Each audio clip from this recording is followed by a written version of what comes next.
Hello everyone, teaching panel से सभी का स्वागत करते हैं और आशा करते हैं कि आप सभी ठीक होंगे। आज के इस वीडियो में हम बात करेंगे हार्मोन्स ऑफ गोनैड्स और जितने भी हार्मोन्स हैं गोनैड्स के अंदर उनका सिंथेसिस जो है, बायोसिंथेसिस भी हम इसी वीडियो में डिस्कस करेंगे। ओके, अगर हम एग्ज़ाम्स की बात करें, बहुत सारे एग्ज़ाम्स हैं, CSIR नेट हो या फिर आपका BSc हो, MSc, बहुत सारे ऐसे एग्ज़ाम्स हैं, फार्मेसी के एग्ज़ाम्स हैं जहाँ पर ये टॉपिक जो है पूछा जाता है और लॉन्ग आंसर टाइप क्वेश्चन ये अक्सर एग्ज़ाम्स के अंदर देखा गया है। तो यहाँ पे हम बात करेंगे आज हार्मोन्स ऑफ गोनैड्स के बारे में। जैसे आप जानते हैं जो गोनैड्स होते हैं ये होते हैं, इनको हम कहते हैं रिप्रोडक्टिव ग्लैंड्स। क्या कहते हैं? जब भी कहीं पूछा जाए गोनैड्स के बारे में, इनको हम कहते हैं रिप्रोडक्टिव ग्लैंड्स। क्या कहते हैं? Reproductive glands. ओके, अब क्या है, जो रिप्रोडक्टिव ग्लैंड्स हैं इसमें आते हैं टेस्टिस मेल के अंदर होते हैं और जो ओवरीज होती हैं ये फीमेल के अंदर होते हैं। ठीक है, गोनैड्स की बात करेंगे, टेस्टिस मेल के अंदर होता है और जो ओवरीज होती हैं ये आपको फीमेल्स के अंदर देखने को मिलेंगे और ये परफॉर्म करते हैं क्लोजली रिलेटेड ड्यूल फंक्शंस। क्या होता है इनका? Dual function. ड्यूल फंक्शन में क्या क्या है? और हम पहला फंक्शन की बात करें, synthesize sex hormone, sex hormone को सिंथेसाइज करना। दूसरा होता है produce germ cells, germ cells को प्रोड्यूस करना। देखिए, जो स्टेरॉइड सेक्स हार्मोन्स होते हैं ये रिस्पॉन्सिबल होते हैं, किसके लिए रिस्पॉन्सिबल होते हैं? फॉर ग्रोथ के लिए, डेवलपमेंट के लिए, maintenance and regulation of reproductive system के लिए। अगर आपको पूछा जाए जो स्टेरॉइड हार्मोन्स होते हैं ये किसके लिए रिस्पॉन्सिबल होते हैं? ये होते हैं ग्रोथ के लिए, डेवलपमेंट के लिए, मेंटेनेंस और रेगुलेशन ऑफ रिप्रोडक्टिव सिस्टम के लिए। ओके, सेक्स हार्मोन्स जो होते हैं ये एसेंशियली रिक्वायर्ड होते हैं for the development of germ cells. Germ sales की डेवलपमेंट के लिए बहुत ज़्यादा इंपॉर्टेंट रोल प्ले करते हैं सेक्स हार्मोन्स। ओके, यहाँ तक आपको समझ आया होगा। देखिए, अगर आपको सोर्स की बात करें, जो जहाँ से मैं पढ़ा रहा हूँ, ये बायोकेमिस्ट्री आती है यू सत्यनारायण एंड यू चक्रापानी, ये जो दो ऑथर हैं इनकी बुक आती है एल्सेवियर के द्वारा। जो है मैंने ये टॉपिक वहाँ से लिया है बायोकेमिस्ट्री से। देखिए, जो सेक्स हार्मोन्स हैं क्या हैं, जो सेक्स हार्मोन्स हैं ये कैटेगराइज किए गए हैं 3 ग्रुप्स के अंदर। जो सेक्स हार्मोन्स हैं वो कैटेगराइज किए गए हैं कितने ग्रुप्स के अंदर? 3 ग्रुप्स के अंदर। पहला जो ग्रुप आता है वो आता है एंड्रोजन्स। एंड्रोजन्स को दूसरा कहा जाता है मेल सेक्स हार्मोन्स। क्या कहा जाता है? मेल सेक्स हार्मोन भी कहा जाता है एंड्रोजन को, क्योंकि एंड्रोजन की आपको एंड्रोजेनिक एक्टिविटी एक दूसरी आपको एनाबॉलिक एक्टिविटी देखने को मिलेगी। एंड्रोजेनिक एक्टिविटी के अंदर जो मेल के कैरेक्टर हैं उनके अंदर डेवलपमेंट देखने को मिलेगी और जो एनाबॉलिक एक्टिविटी होती है एंड्रोजन्स की वो होती है ग्रोथ ऑफ मसल्स, बोन्स वगैरह। ओके, तो जो एंड्रोजन्स होते हैं ये जब आप आगे पढ़ोगे इसके बारे में, एंड्रोजन्स के बारे में, ये तो आपका टेस्टोस्टेरोन है। सॉरी, जो ये एंड्रोजन होते हैं जो हम मेल सेक्स हार्मोन्स कहते हैं, विच आर C19 स्टेरॉइड्स। तो कितने कार्बन होते हैं? 19 कार्बन आपको देखने को मिलेंगे। दूसरा जो है वो है एस्ट्रोजन। एस्ट्रोजन्स जो होते हैं आपको E1, E2, E3, E4 आपने पढ़ा होगा एस्ट्रोजन्स के बारे में। जैसे E1 होता है उसको हम कहते हैं एस्ट्रोन, ठीक है। E2 होता है उसको हम बोलते हैं एस्ट्राड्रॉल।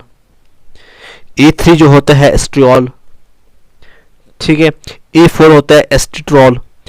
तो इस तरह से जो ये एस्ट्रोजन होते हैं जिनको हम फीमेल सेक्स हार्मोन भी कहते हैं, जिनको जो कि 18 कार्बन्स के बने होते हैं, ठीक है। Ring A of steroid nucleus is phenolic in nature and is divided of C19 methyl group. और तीसरा जो है वो है प्रोजेस्टेरोन। प्रोजेस्टेरोन जो होता है ये कार्बन 21 कार्बन्स होते हैं, प्रोड्यूस्ड ड्यूरिंग द ये luteal phase of menstrual cycle and also during pregnancy. तो अब ये जो है प्रोजेस्टेरोन जो है वहाँ पे प्रोड्यूस होते हैं, ठीक है। तो सबसे पहले हम देखते हैं जी एंड्रोजन्स। एंड्रोजन्स के ऊपर हम डिस्कस करेंगे पूरा lecture. Male sex hormone, androgen को कहा जाता है मेल सेक्स हार्मोन्स, या फिर आप कह सकते हैं जो एंड्रोजन्स होते हैं ये produced by the leading cells of the testis. Question अगर पूछा जाए कि जो एंड्रोजन है ये कहाँ से प्रोड्यूस होता है, तो लीडिंग सेल्स जो होते हैं किसके अंदर, टेस्टिस के अंदर, वहाँ से ये एंड्रोजन हार्मोन जो है ये प्रोड्यूस होते हैं। ठीक है, and to a minor extent by the adrenal glands in both the sexes. और थोड़ा बहुत देखा गया है कि जो एड्रीनल ग्लैंड्स होते हैं वहाँ से भी थोड़ा बहुत जो है वहाँ से भी आपको देखने को मिलेगा। Ovaries also produce small amount of androgen. ऐसा नहीं है कि सिर्फ मेल के अंदर होगा, लेकिन जो ओवरीज है, ओवरीज के अंदर भी थोड़ा बहुत अमाउंट देखने को मिलता है, लेकिन ज़्यादा जो है मेल के अंदर ही आपको देखने को मिलेगा। Biosynthesis of androgen. अब हम देखेंगे कि किस तरह से बायोसिंथेसिस होती है एंड्रोजन के अंदर। जब हम एंड्रोजन के अंदर जब बायोसिंथेसिस पढ़ेंगे तो उसमें एक चीज़ हमें याद रखनी है, वो है कोलेस्ट्रॉल। और आप जानते हैं कोलेस्ट्रॉल क्या होता है, ये लिपिड काइंड ऑफ मॉलिक्यूल होता है और ये ही है precursor for the synthesis of androgen. अगर पूछा जाए एंड्रोजन का प्रिकर्सर कौन है, तो कोलेस्ट्रॉल जो है ये क्या है, प्रिकर्सर है किसका, एंड्रोजन का।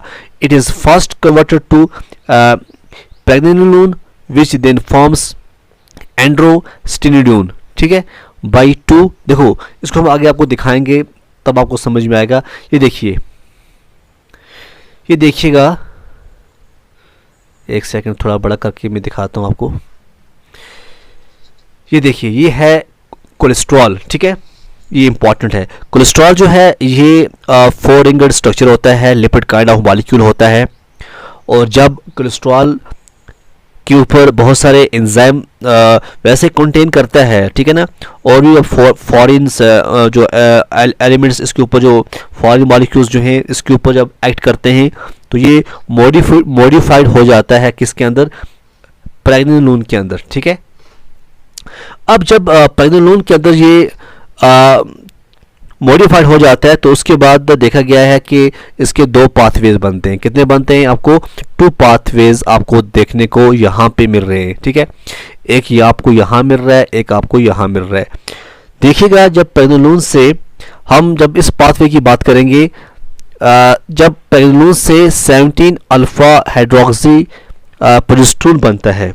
ठीक है, इसमें कौन सा एंजाइम एक्ट करता है, तो यहाँ पे एक एंजाइम एक्ट करता है, उसका नाम है 17 हाइड्रोक्सिलेज।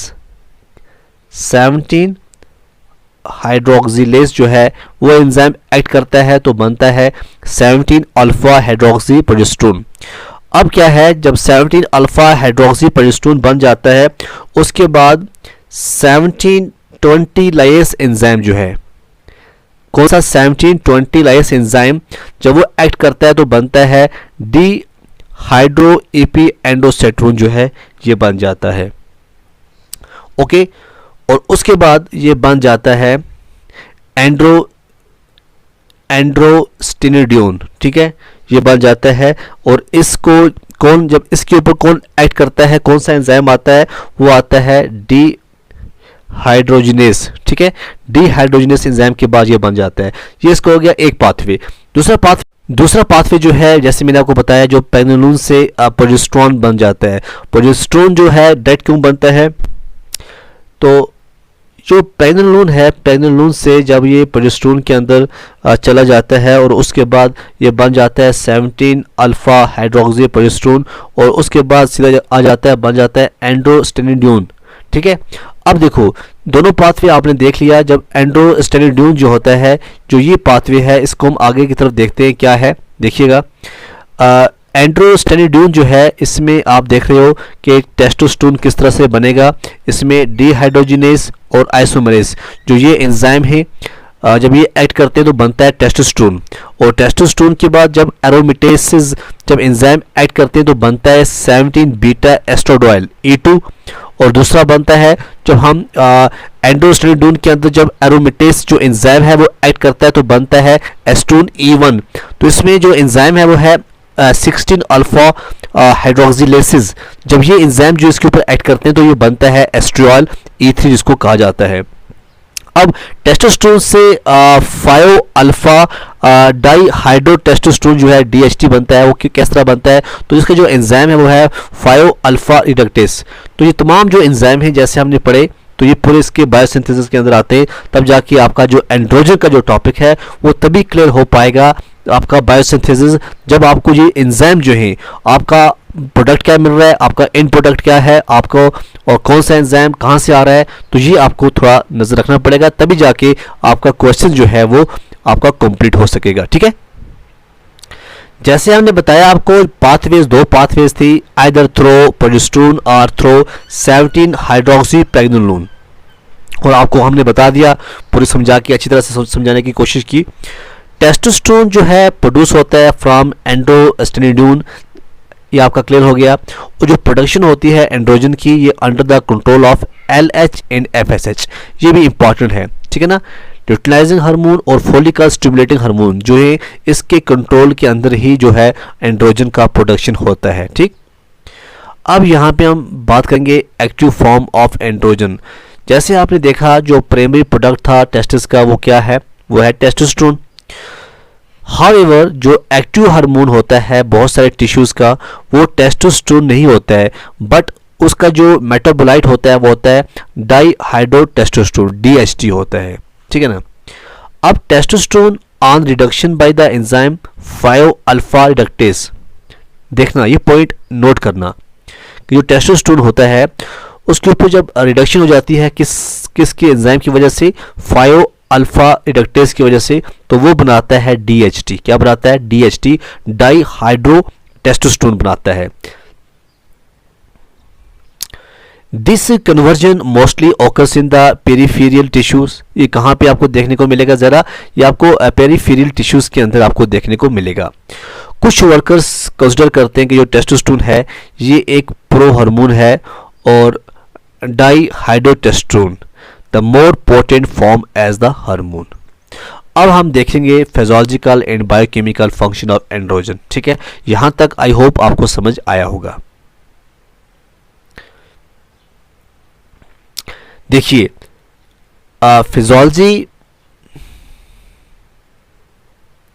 यहां पे हम देखते हैं physiological and biochemical functions of androgen क्या है। सबसे पहले हम बात करेंगे सेक्स रिलेटेड फिजियोलॉजिकल फंक्शन क्या है। ठीक है, देखिए जो एंड्रोजन्स होते हैं प्राइमरली, जैसे हमने बात की DHT और टेस्टोस्टेरोन की, growth, development, maintenance of male reproductive organs, ये इसका मेन फंक्शन होता है।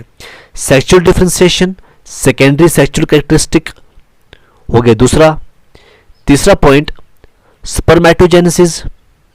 चौथा point male pattern of aggressive behaviour, ये जो है इसके मेन जो है फिजियोलॉजिकल फंक्शन है।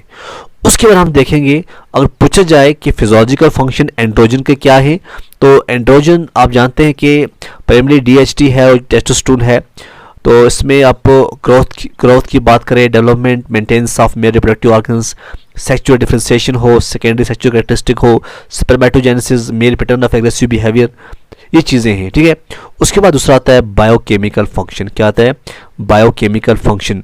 जब हम बायोकेमिकल फंक्शन की बात करेंगे, बहुत सारे specific biochemicals effect of androgens that ultimately influence the physiological functions stated above are identified. Androgens are anabolic in nature. ये क्या होते हैं, anabolic in nature।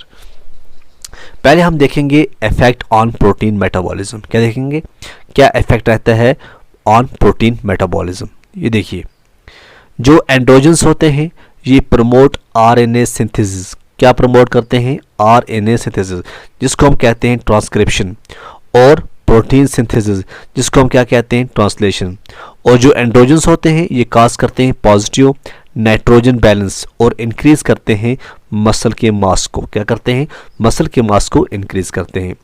दूसरा आता है effects on carbohydrate and fat metabolism.